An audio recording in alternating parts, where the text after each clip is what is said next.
I wanted to talk briefly about the concept of bearing witness, because it's something that we've all been repeating for the last 5 months to people outside of Palestine, right? Our duty as human beings, regardless of religion, is to bear witness to other people's suffering. That is an act of resistance, it is an act of solidarity, but I want to make sure that we understand what bearing witness actually means, because it's not just watching what's happening. We have a duty as living beings who are inhabiting a living planet to remain connected to the planet itself and everything else that lives on it. That is indigenous thinking, to acknowledge that the land that you are living on is a living being itself, and that your purpose here is to protect it and to cultivate it and to nourish it and to care for it. The same way that people are connected to each other on this planet, we're all connected.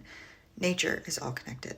The trees in Palestine, the olive trees in Palestine that are being targeted by Israel, are connected to the trees that you look at in your backyard. The animals, the air, the water, everything is connected. We're connected to all of it. So when we talk about bearing witness, we need to ensure that we are understanding that obligation appropriately, because again, it's not just watching the atrocities and taking in the trauma. Bearing witness means connecting yourself to that suffering to a point where it moves you into action. It mobilizes you. It activates you. It means understanding that this suffering is not far from you.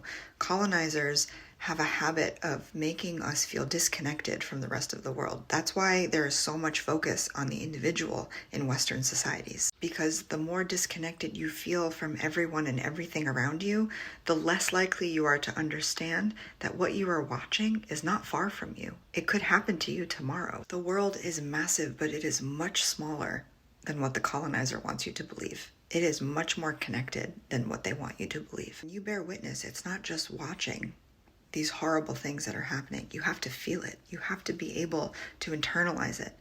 And then you have to do something to stop it. I'm not overly religious. I do consider myself Muslim. I think I'm much more spiritual than religiously regimented. But if you're Muslim, the concept of bearing witness in Islam is also something that needs to be understood appropriately.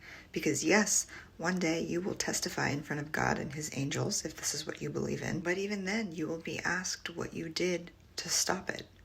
Watching it is not enough. On a spiritual aspect, on a religious aspect, on a human aspect, watching this is not enough. It has to move you. You have to do something to stop it. That is what we mean by bearing witness being an act of resistance.